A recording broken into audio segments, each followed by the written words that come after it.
देश भर में चुनावी बिगुल बज चुका है, लेकिन इसके बावजूद बैंड बाजे की गूंज सुनाई नहीं देती है।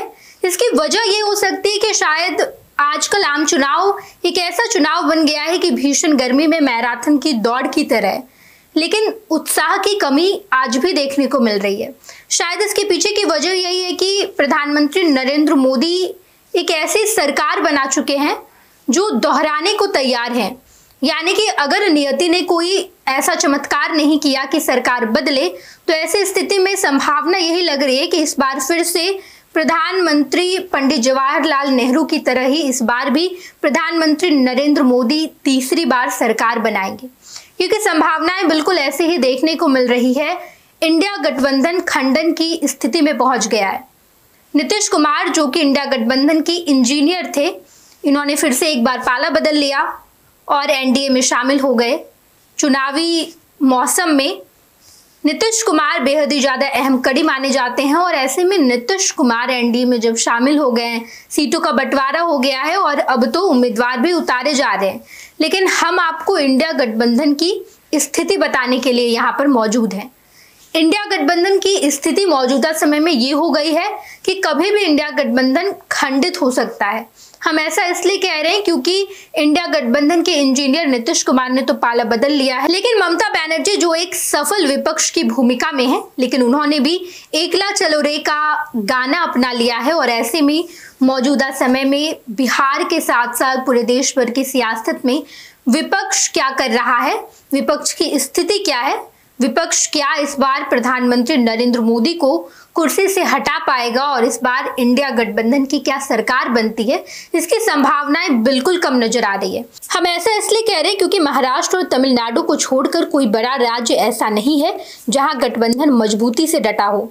विपक्षी एकता के इंजीनियर नीतीश कुमार एक बार फिर पाला बदल चुके हैं और दूसरे खेमे में चले गए हैं। ममता बनर्जी फिर से एकला चलो रे का मंत्र जपने लगी हैं।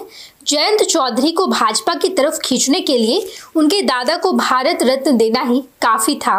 अरविंद केजरीवाल ने दिल्ली में कांग्रेस से गठबंधन किया है, लेकिन पंजाब में वे हर सीट पर कांग्रेस से लड़ेंगे। यहां तक कि दिल्ली में नैतिक उत्कर्ष का दम भरने वाले वामपंथियों को भी केरल में कांग्रेस का मुकाबला करने में कोई हिचकिचाहट नहीं है। कांग्रेस स्वयं दिशाहीन विपक्ष की स्थिति को प्रतिबंधित करती है। राहुल गांधी उस समय यात्रा निकाल रहे हैं जब उन्हें गठबंधन निर्माण के प्रयासों का नेतृत्व करने की आवश्यकता थी, लेकिन इन सब के बावजूद विपक्ष चुनाव में समान अवसर पाने का हकदार है। चुनाव आयोग को ही लें, जो विपक्ष तरीके से चुनाव कराने को लेकर वैधानिक रूप से सशक्त है। एक तटस्थ अंपायर का मतलब केवल गुटनिरपेक्ष होना ही नहीं है, उसे ऐसा दिखाना भी चाहिए, लेकिन अफसोस कि उसकी भूमिका अब जांच के दायरे में नहीं है। 2019 में प्रधानमंत्री के भाषणों को आयोग द्वारा दी गई क्लीन चिट पर चुनाव आयुक्त अशोक लवासा की असहमति को रिकॉर्ड पर भी नहीं रखा गया था और उन्हें बाहर कर दिया गया था।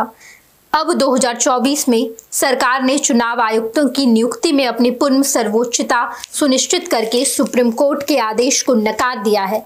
यहाँ तक कि चुनाव कार्यक्रम भी सवाल उठाता है। उदाहरण के लिए, चुनावी हिंसा का कोई इतिहास नहीं होने के बावजूद महाराष्ट्र में 5 चरणों में मतदान क्यों हो रहे हैं? क्या ये केवल प्रधानमंत्री को भाजपा के स्टार प्रचारक के रूप में हर चरण में प्रचार का अवसर देने के लिए है?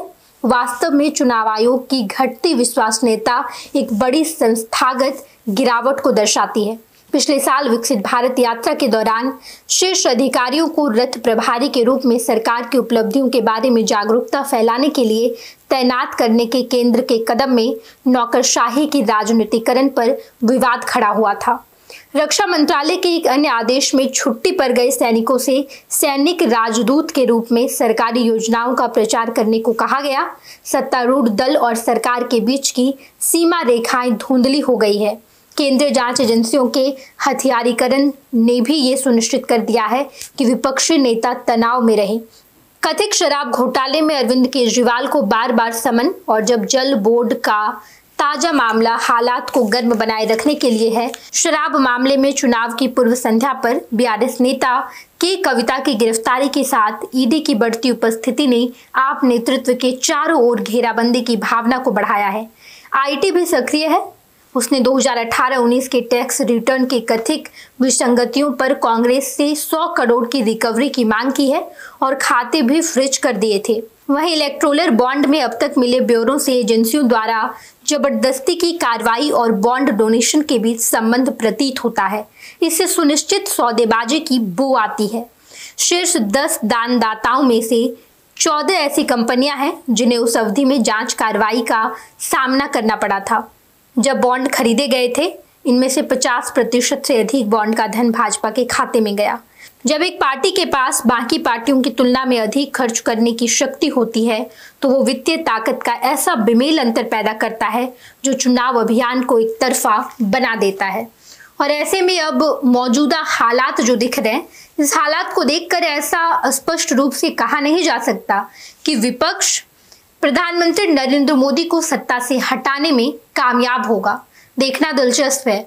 चुनाव नजदीक है, बैंड बाजे बजे ना बजे, चुनाव तो होना है और इस चुनाव का रिजल्ट भी आना है।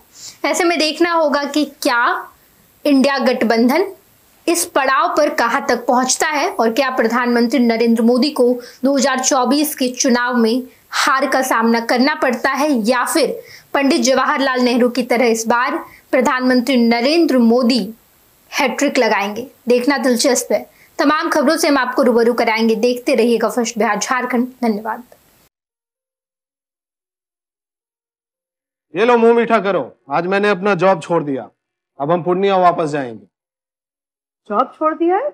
मतलब ये घर कैसे चलेगा? हम करेंगे क्या? और माँ बाबूजी क्या बोलेंगे?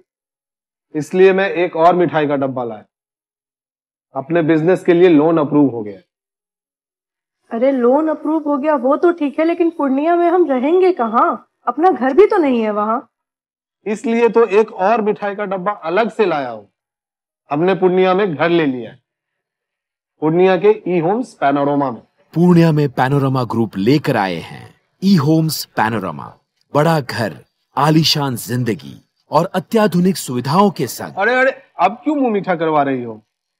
क्योंकि हम घर वापसी जो कर रहे हैं। घर वापसी की खुशी पूर्णिया में ई होम्स पैनोरमा के संग। E Homes Panorama, luxurious lifestyle redefined.